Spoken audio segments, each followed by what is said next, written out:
Hey, how's it going? Thanks for checking out the video today.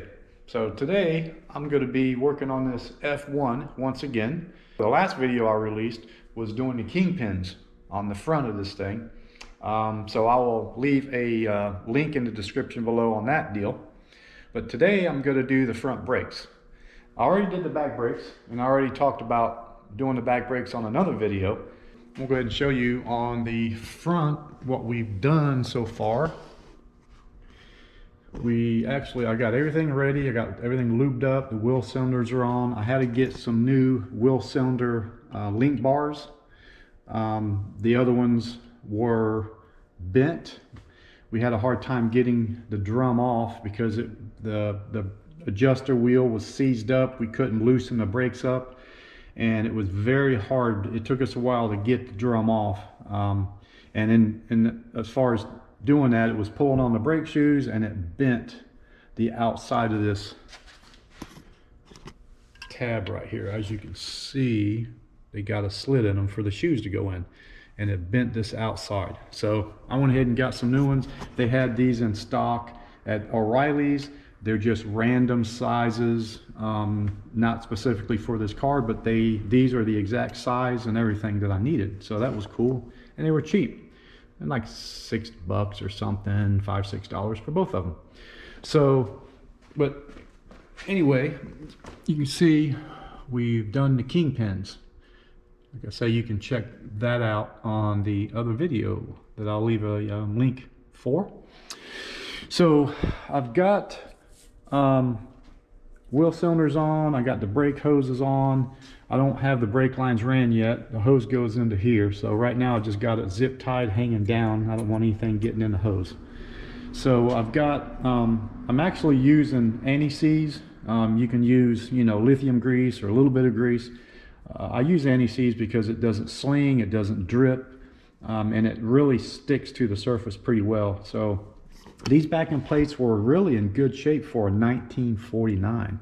There a lot of cars with drum brakes, cars and trucks, they will wear spots where the brake shoe rides. I mean, I've seen them wore completely through, where you have to get a new backing plate, or you have to weld it up and grind it back smooth again. And this one has a little bit of a lip right there and a little bit right there, but this plate is so thick it's not even close to wearing through.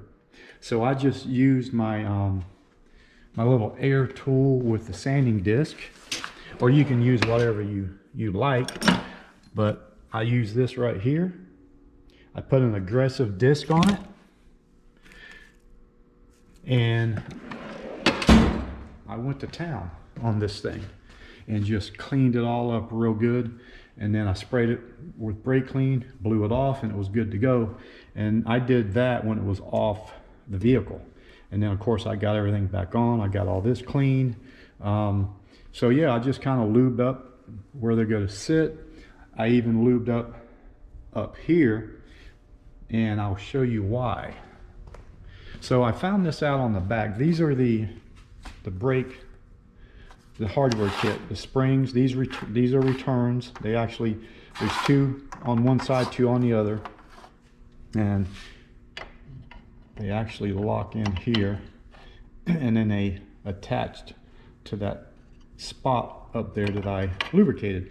And if you notice, these are also lubricated. I put a little bit of anti-seize on them, and I don't know why. I've never had to do this on other brake shoes, but these springs are so tight that, let me get my tool, and you'll see here in a minute when I start putting these on.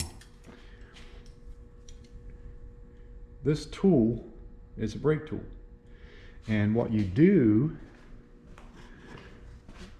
is once you get everything in place, you actually put the spring over this tool, and you hold it right there, and then you pop it on.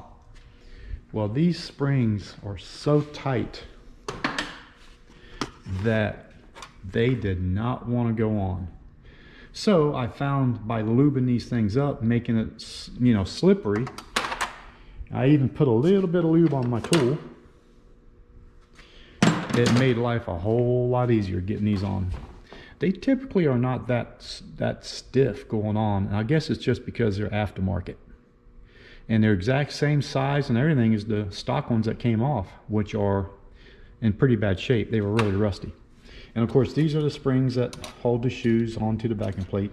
These are the springs that go on the bottom that hold the bottom of the shoes together. And they are also super tight too. So anyway, here's the shoes. These are an 11" by 2". And I'm sure a lot of you guys know this. If you ever do brake shoes, whether they're on the back of the car, on the front of the car or truck, you notice, see how the lining on this one, if you can tell, the lining on this brake shoe does not wrap all the way to the end. It's a shorter lining. Now look at this one. See, that lining is longer. It goes all the way around. Okay, so anytime you run into that, and not all cars and trucks are like this, but most of them are, the long one always goes to the back side. The short one goes to the front side. So the long one is going to go on this side. The short one will go on the front side. That's the way they always are. So this would be, and it doesn't matter, they're all the same. You know, these two, you know, are the short ones. These two are the long ones. And it's not the metal or the shoe, it's just the lining on it is longer. So you can actually see the difference here. So, but anyway, I'm gonna go ahead and set this camera up and get started. We'll get started. I'm gonna do this side first. And it's good. It's gonna probably be a little bit of a pain in the neck, just like the back ones were, because the springs are so tight. You'll see here in a minute what I'm talking about. All right, got the camera set up. I got everything ready. So first thing I like to do, I like to get these. Sometimes these will not pop on, but these particular ones do. They'll actually kind of snap on and hold on place. A lot of times they don't do that, and it can be a little bit more of a pain in the butt. And I have a tool for this. You can actually use just a regular pair of pliers. That works really well too, but this tool is kind of cool. It's open so you can see. It just sits on there. They do make different sizes. See how this size is smaller for smaller ones?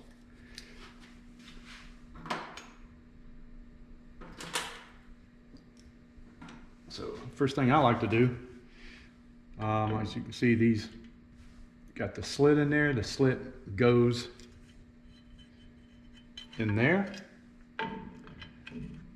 Slide it in. I don't worry about pushing this in right now. I just try to get this hole lined up. There's actually a hole right here. And some of them will have a hole on the top and the bottom, and you'll have two set of springs holding them, but this only has one. I just kind of get it lined up. Got the hold pin, slides through both of them there. Right through that hole right there.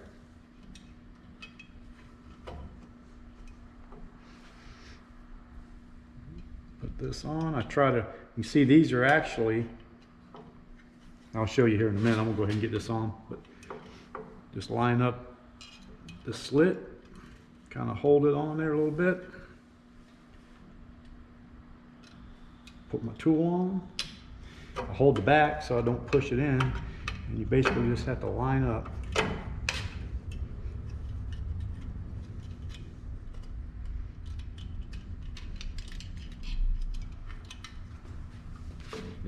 It's pushing away, so I need to come out like this.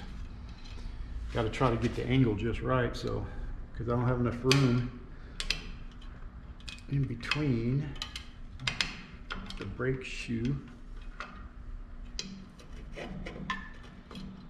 There we go. Maybe that'll work.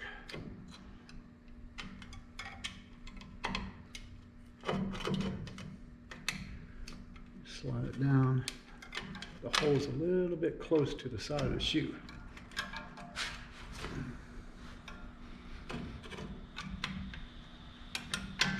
There.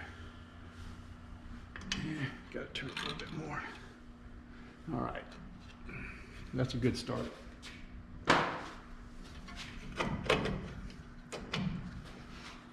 All right, so anyway, what you're looking at, you've got that little, you see how it's got that lip on it. So coming in from this side, you just have to line that up, and as you do that, then you turn it, and it locks it in like that. So whenever you do that, you obviously don't want to look down at it. You want to make sure that it's locked, because these springs aren't very tight. But if it ain't locked too good and you pull your tool off, that thing could fly back and hit you right in the eye. So, or in the face or whatever. So you just want to make sure it's locked in there good. So, and a lot of times these shoes will have a different spring that goes to the back side of the shoe to the front side of the shoe. Usually they're different. They look the same, but they may have a different shape to them or length or whatever. They're all different depending on the car and the truck. On these, they're just the same. So I'm gonna go ahead and see how easy this goes on. There's a hole here and there's a hole here. These go into the second hole. They just latch in like that. You can use, you know, you can have a pair of vice grips, grab a hold of this, pull it tight on there if you want to. But this tool here works really good, but the springs are so short. See how this is way back here? A lot of times the spring is so long, it's up here. So I had a hard time getting these to slide down. That's why I lube them. So what I do is I'll push it close as I can. Now see, this is basically what I'm looking for. And I do it in try to do it in a quick motion. All right, so that's the deal there. Now, before you pop that on, you're gonna have something like this. They're all typically the same. What they do is they go on here. This has a little bit of a lip you can see on it. And usually they go on either way, it doesn't matter. But that's another reason why I kind of lube them up, and I had to clean it up because a lot of times they'll get so much gunk built up on them that part, it won't sink in far enough. But you got to put that on first before you do the first spring. On this particular application, it really doesn't matter whether you do the back shoe first or the front shoe. Some brake shoes, you have to put either the front or the back spring on first, because like I say, some of them are designed and they're stepped and they have more of an angle. So one spring has to go towards the back of this, the other spring on the front side. You just depends on what vehicle you're working on. You want to take a look at it before you take it apart, take pictures, whatever, so you put it back together the same way, or just do one side first and then go do the other side. That way you can always go and look at the other side to get a reference. These are pretty simple. They're both springs. There's nothing that you can get mixed up on these. So let's see how easy this is going to go on for me here. And then of course I try to get that on there. Push this. Just pop it off. Anyway, after I do that, I typically, you see how this opened up? I usually go like this and kind of squeeze it closed. Not all the way.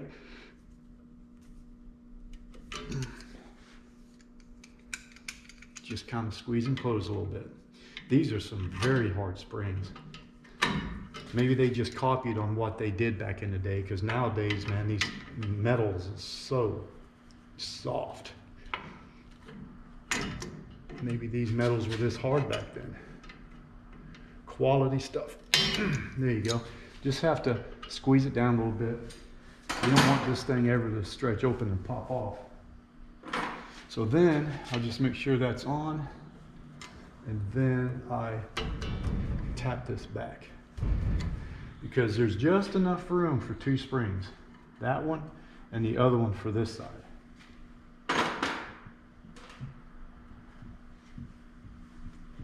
And then also, see now the spring, since I got it slid all the way back, it's keeping this in place. Now on the back ones, I probably should have done the back ones and actually videoed the back ones. They're a little bit more of a pain in the butt because this cutout here on both of these shoes, that's where that parking brake bar goes. And then there's also another parking brake cable bar that attaches to this hole up here, but on the back side of the shoe in the back. That bar comes down and it has the parking brake cable that comes through the backing plate that hooks to that parking brake bar. That's a whole nother story. They're a little bit more difficult to do, but it's not too bad. So let's go ahead and get this one on. Got to try to get this hole.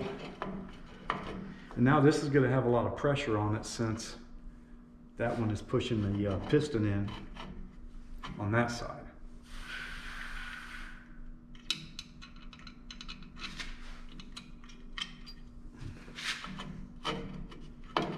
See if I can get this angled away from this bar, it will be a lot easier. Try to line that up. And there it is. Good deal. Right. So now,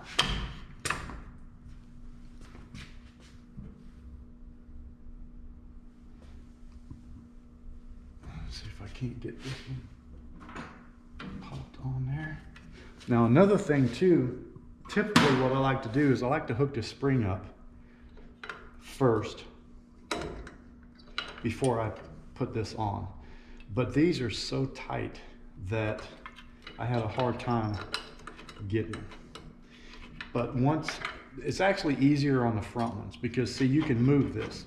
On the back ones, when you have that parking brake bar in here, you can't really move it too easy inside and out. So these are going to be a lot easier on the fronts than the back. So I'm just going to wait and put them on after.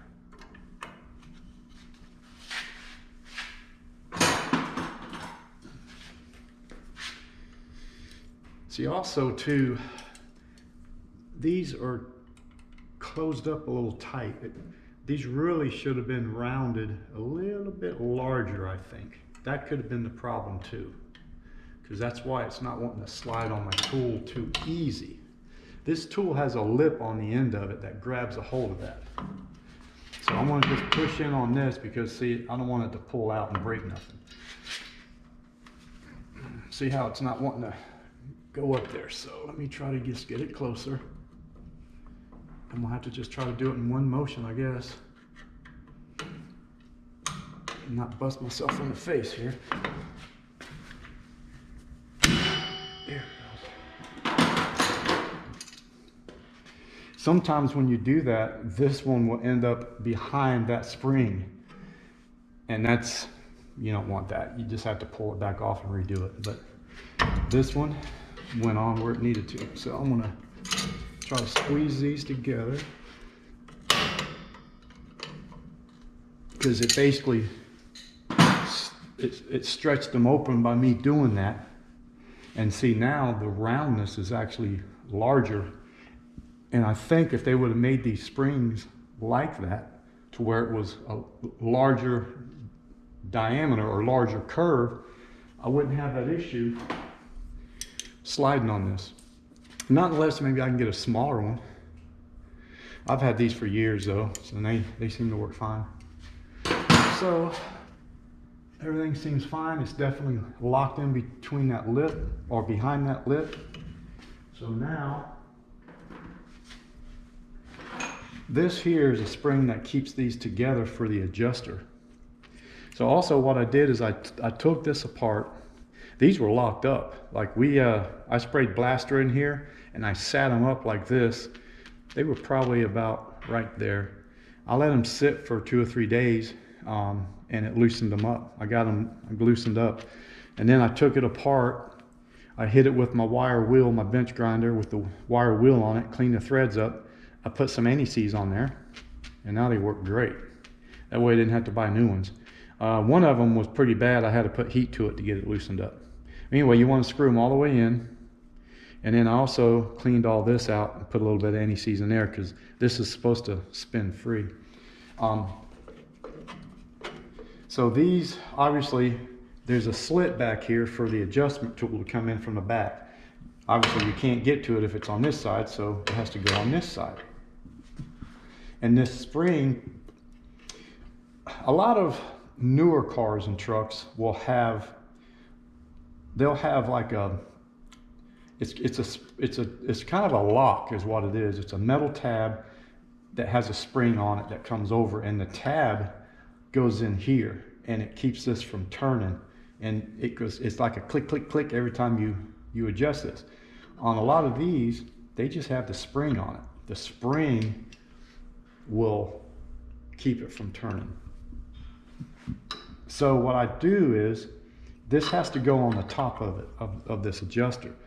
And what I found was, if I put it on like this, the spring wants to sit too low. So I put it on like this so that the spring's on the top side, and it'll give me a little more clearance.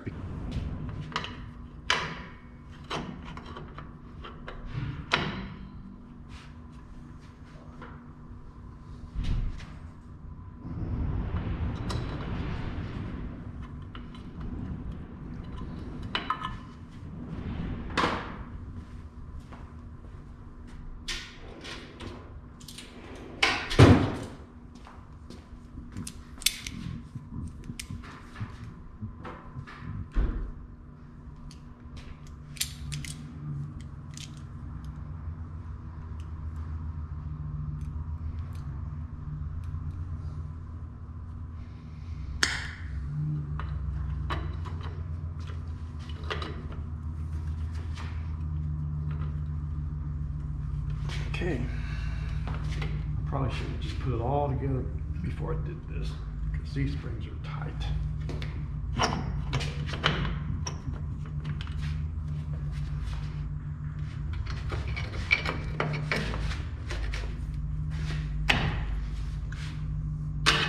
Okay, well, that worked fine. So definitely gonna have to put this on first, and then use a little vice grips, needle nose vice grips, pop that on. The other way that I normally do this, and the reason I didn't, is because I tried doing it in the back. I normally, before I put the one shoe on, and then I'll put this and the spring on first before I hook this up. And then I spring it over, and then I'll put this on. The problem I was having is, this hole in this shoe is so close to this metal that everything was forcing it out so far that I couldn't, it kept bringing that pin too close, and I didn't have enough room to get in there. You know, kind of like what I was having with this first one. So I was able to do it easier putting these on without having this on first. But typically that's what you normally would do, is you would put this on. After you get this shoe on, you would put this on, get it all done, because you can actually do it. And then when you swing it around, it just stretches, and you have plenty of room to pop these on. But like I say, the hole is just too close to the side. So this way it actually worked. So on the other side, that's what I want to do. I'm going to just go ahead and get the adjuster on there, and then I'm going to put the spring on and use my needle nose vice grips to pop this one on.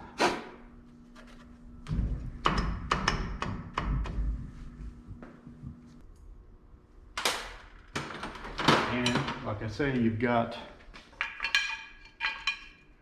see how this is the shorter side, that's the longer side. The longer side always goes on the back.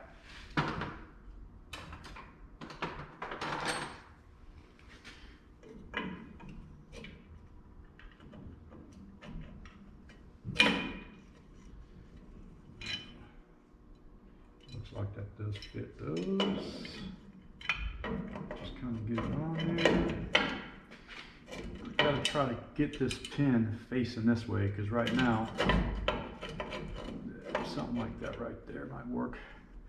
These holes are so close to the edge that there's not enough room to get this on there. I found that out on the back.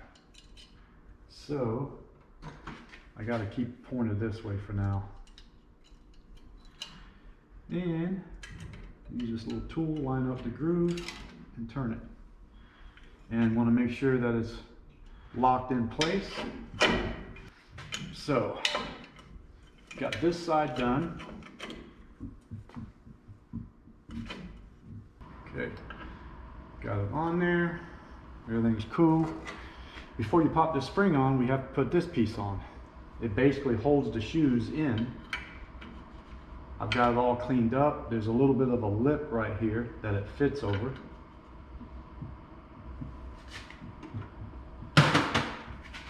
I want to bring the shoe as close as possible because the spring is very tight on these. I'll just put it on there. Try to keep it pushed up as far as I can.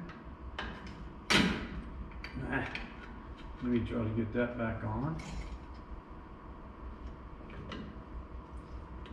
Okay, now I got to hold on to this so I don't pull it out, and I'm going to just try to do one quick motion. The spring will also, so after it does that, you can see how it opened up. So I'm going to go ahead and close this up again. Put that back on the lip being center. And then I want to knock this spring in. We'll go ahead and put the shoe on. See if that pops on for me. Put that in the hole.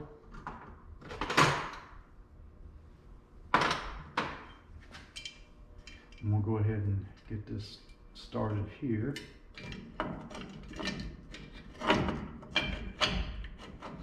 See, that's why I want to make sure that I keep this as far as away as possible so I have enough room to do my deal here. Now, I'm right-handed, but it's easier to do this one with your left hand. So I'm going to try it with my left hand.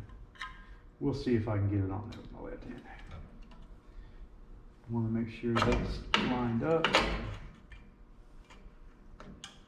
And I don't hardly have any room on the side. Let's see if I can squeeze it a little bit more. There, right there. There it is. Okay. All right, it's locked in. Straighten all this up.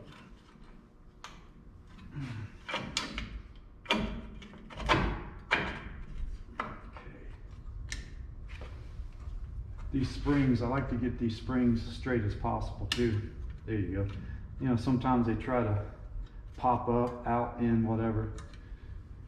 A lot of times too, they'll come with the outside lock and they'll have one just like this on the inside.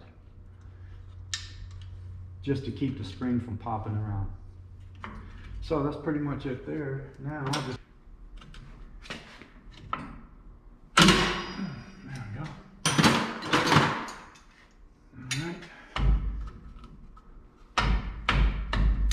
now squeeze these back down.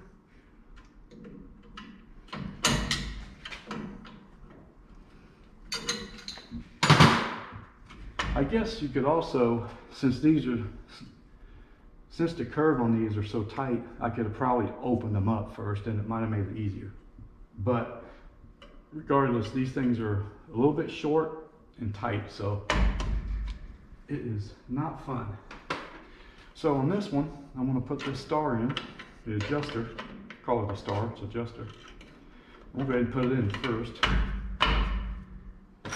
Then, instead of doing it from this side to this side, it really arches up over this star, so I'm going to hook it on this side first and make sure the coil is up top, give me a little bit more room. As you can see how it binds it up. So I'm going to do that, and then I'm going to get my needle nose. I'm going to reach back far enough so I won't have an issue. see if I can't get this on there.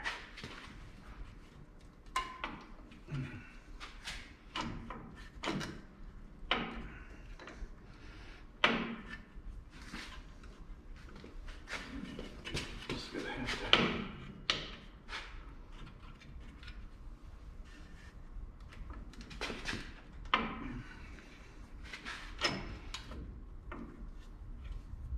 Hold this.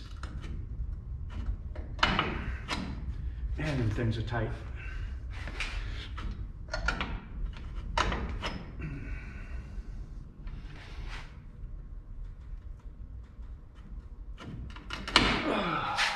There we go.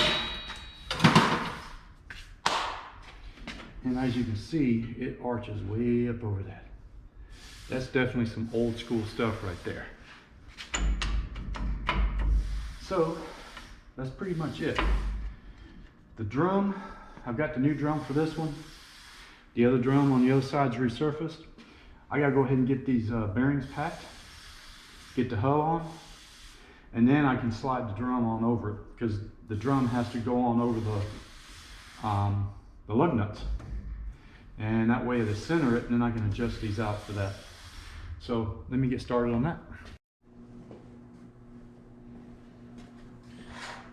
Well, all right, so got the brakes done, ready to do the hubs. So these bearings and bearing races in here are in good shape on this. They were greased up real good. So I've cleaned everything up and I'm gonna repack them. So I took a lot of the excess grease out of here that was old. I put some fresh in. I've got the bearings, I kind of wiped them clean a little bit. And I'm gonna go ahead and repack them. I never used to have one of these bearing packers. I used to always do it the old-fashioned way with my hand. But I got tired of doing that, so I bought a bearing packer. I've had this for a while now, and it's pretty awesome. I just refilled it up. Well, it's about halfway full of grease. You basically stick that in there. I'm sure you guys have seen these. This is tapered, so it fits right in the center of the bearing, and then you just push down and the grease will come right up through. It's definitely messy, but the grease will come right up through the bearings. And I just kind of leave it like that. I'll go ahead and smear some on the outside here and stick it in. This is the inside bearing, which is the larger. I'll go ahead and stick it in. I try to keep the outside clean as possible because that's where the seal's going to go. I don't want a whole bunch of excessive grease sticking out there. And I'll put the grease seal on. I'm going to go ahead and do this one while I got it out.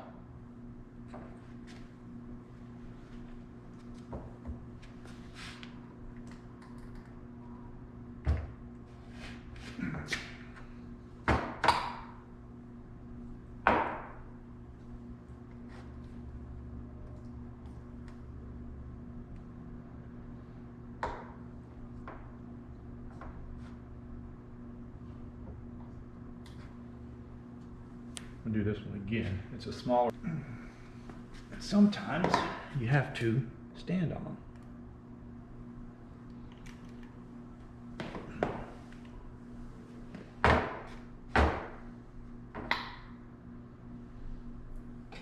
There we go, that's better.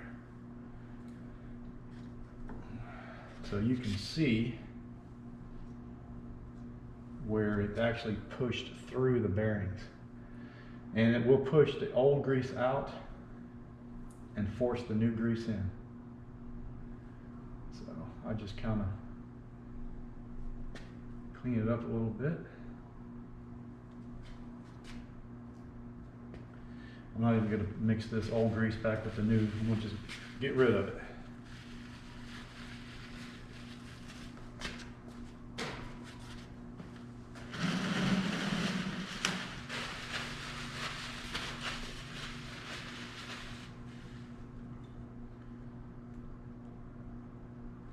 Yeah, see that one the big one I was able to do by hand. It shoved it right on through.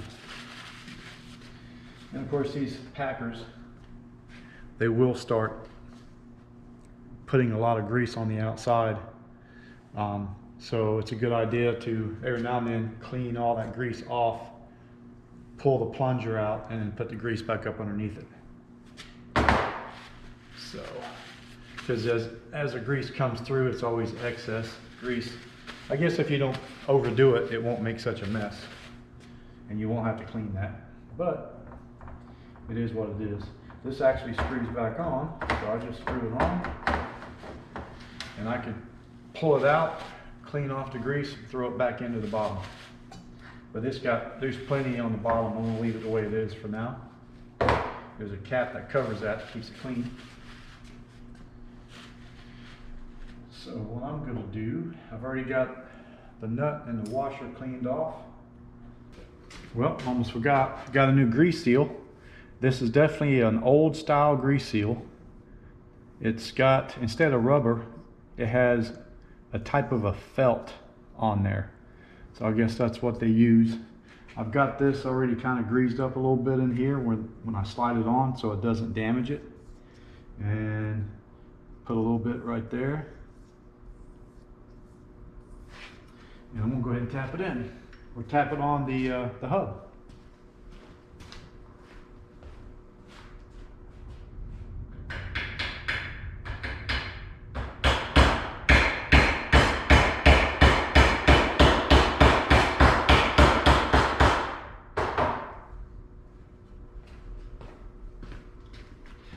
So say this hub goes on like that, the big seal goes in, or I'm sorry, the big bearing goes in, then the seal goes in, holds the bearing in.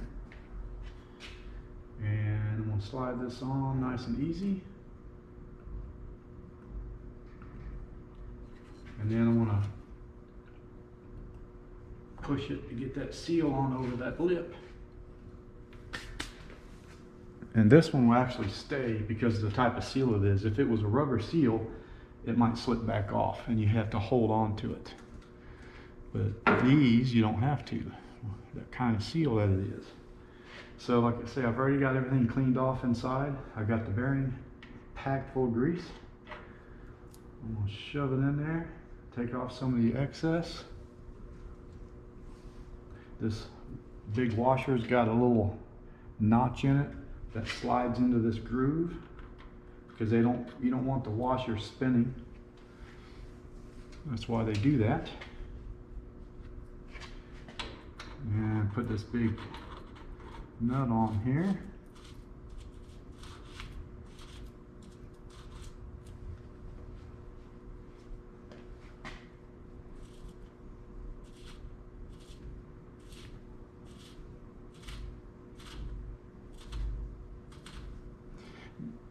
I clean these threads up, but they're just a little bit rough on this spindle. There was a couple of them that were burred up. I just kind of filed on them. They're actually in good shape. It was just the beginning. I'd say it's just from, you know, who knows, somebody working on it in the past just kind of damaged the threads a little bit, but I got them fixed up pretty nice. So what it is, you want a little bit of preload on these bearings. So they're good and packed. So what I do is I'll snug it up. I'll spin this around a little bit. I mean, you don't want it too tight. So what I'll do is I'll snug them up. I'll spin it back and forth. And then the hole for the cotter pin, sometimes they're in the top, sometimes they're in the side, sometimes they're both. And you just want to, I usually go a little bit tighter first, and then I'll work them back and forth. That gets the bearings lubricated real good. Then you'll notice it actually felt like it loosened up a little bit. But I just kind of You definitely don't want it loose like this. Even though it feels good, eventually it will get loose and it'll have too much play in it. So I try to take it until I'm right there. No in play, as you would call it. Let's see where we're at. Yeah, see, that worked out pretty good. It could go just a little bit more to get some good, yeah, see, and it's not too tight, so that's good.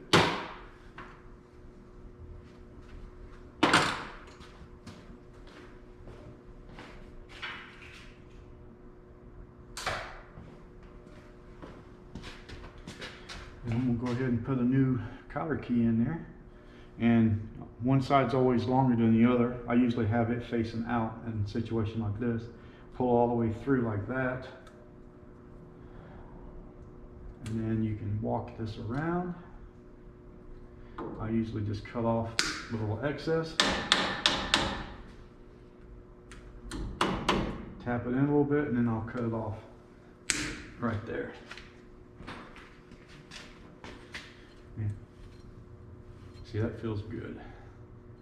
So when I took this apart, both sides, they were loose. They weren't real loose, but they had a little bit of movement because it had been a long time since they've been repacked.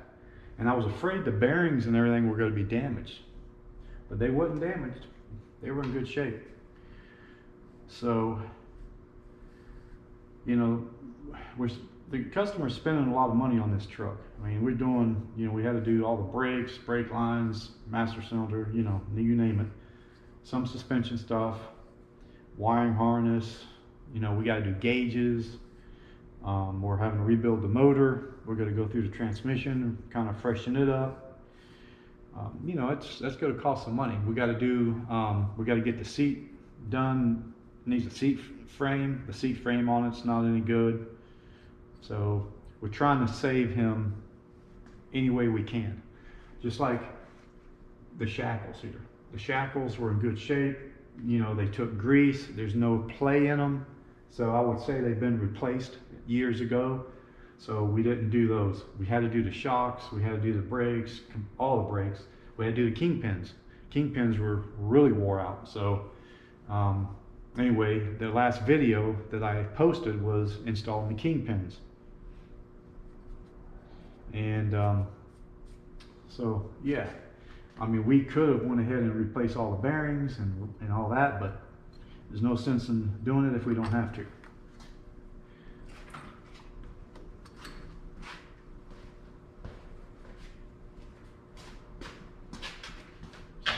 This is nice and clean inside. It's still in good shape.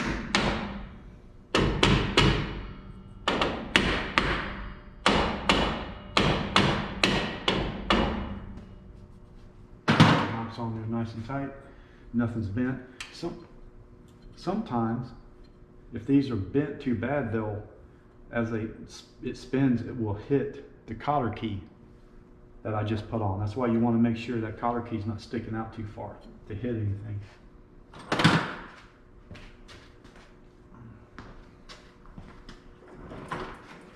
So now I'm going to just clean up these threads because this thing only had 2 lug nuts holding it on. We're going to get new lug nuts all the way around. All the threads, I've already checked them. All the threads are in good shape on this hub. Otherwise, I would have to knock out the studs here and put new studs on. But they're in good shape, so I'm just going to clean them up a little bit, and I want to put anti-seize on them. I've already put the other side together, the driver's side. It's all done. I mean, I'm really surprised, man, that the condition of this. You know, it's a little bit rough, but it's not bad. It's not going to get to the point where the drum is sitting on here, you know, all cockeyed and stuff. It'll be pretty straight. I could get my sanding disc with my my disc, the wheel that actually will clean material off with. But I really don't need to. It doesn't feel bad at all.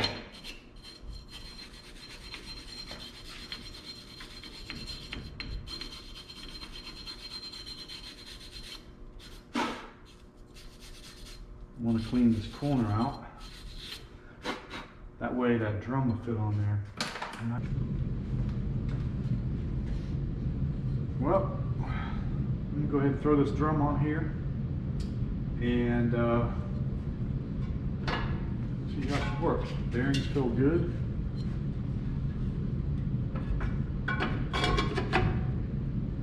That's nice.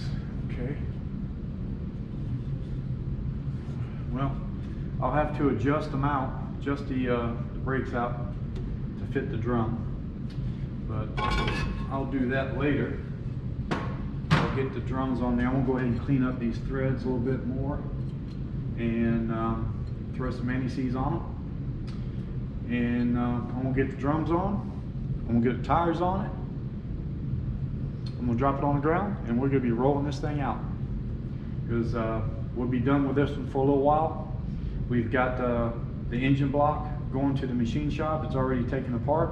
We're going to get that started. Got to order all the parts for the motor so we can rebuild the motor. We're going to do 30 over, have it rods reconditioned, resurface crankshaft, put some forged aluminum pistons in there. Not spending big money on them, just some good forged aluminum pistons. Putting a Howard's cams hydraulic roller retrofit cam in it. It's already got a good Edelbrock Torquer 2 intake. We just got to sandblast it, clean it up, make it look new again. It's got a about 5 years ago he put an Edelbrock on here. Never could get the thing running because of the engine, but we're going to go into that carburetor, make sure it's all cleaned up good, new gaskets. Aluminum heads. I mean, it's going to be pretty decent. It's going to have 10-to-1 compression. It's what we're shooting for. It should make, low 400s flywheel, maybe even 450. I'm doing a set of 190 cc CNC ported heads. So with the cam I'm putting in it, it's around a 545 lift. It's a split lift duration. It's going to thump pretty good. We're going to put about a 2000 stall converter in it. It ought to be good. So I'm gonna go ahead and wrap this video up. I really appreciate you guys checking in on it. And we'll have some more videos on this truck, but for now, we're gonna, like I say, we're gonna roll it out. It'll be sitting out for probably 3 weeks or a month. We're not gonna really bring it back in for a little while because we have some other builds going on. I've got a, let me show you.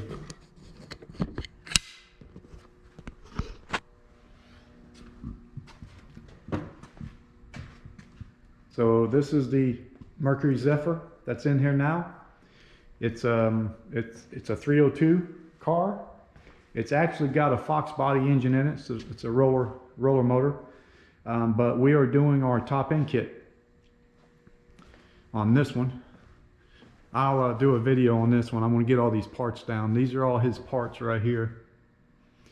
And we're doing aluminum heads. We're doing cam. This one is a carbureted motor. So we're going to be doing a.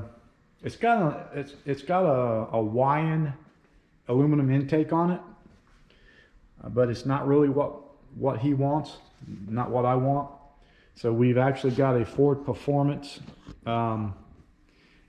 It's a dual plane intake, but it pulls to 6,500. So it's really a pretty nice intake. It pulls down low and it has great mid-range power and pulls to 6,500. So that's the intake we've got. We've got a Quick Fuel Brawler double pumper, 650 double pumper going on it. We've got a lot of good stuff up here. That's just part of the stuff. There's a lot of other stuff that we're going to do a fuel tank. We got to do fuel lines. So I'm going to break all that stuff out I want to lay it out, take some video of it while we're already got the top end coming apart on this thing.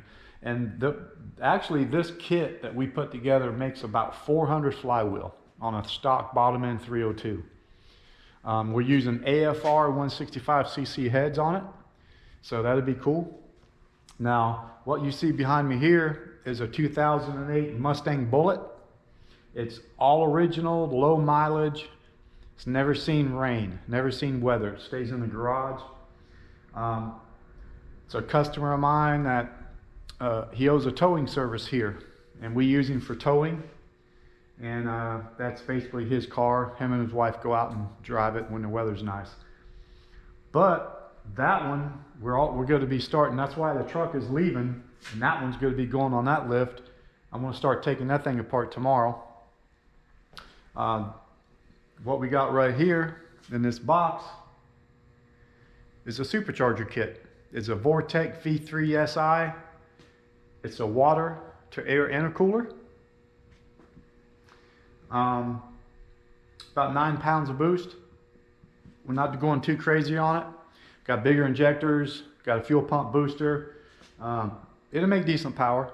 It'll do pretty well.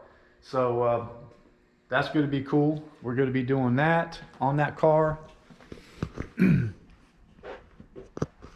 And we are doing big brake kit.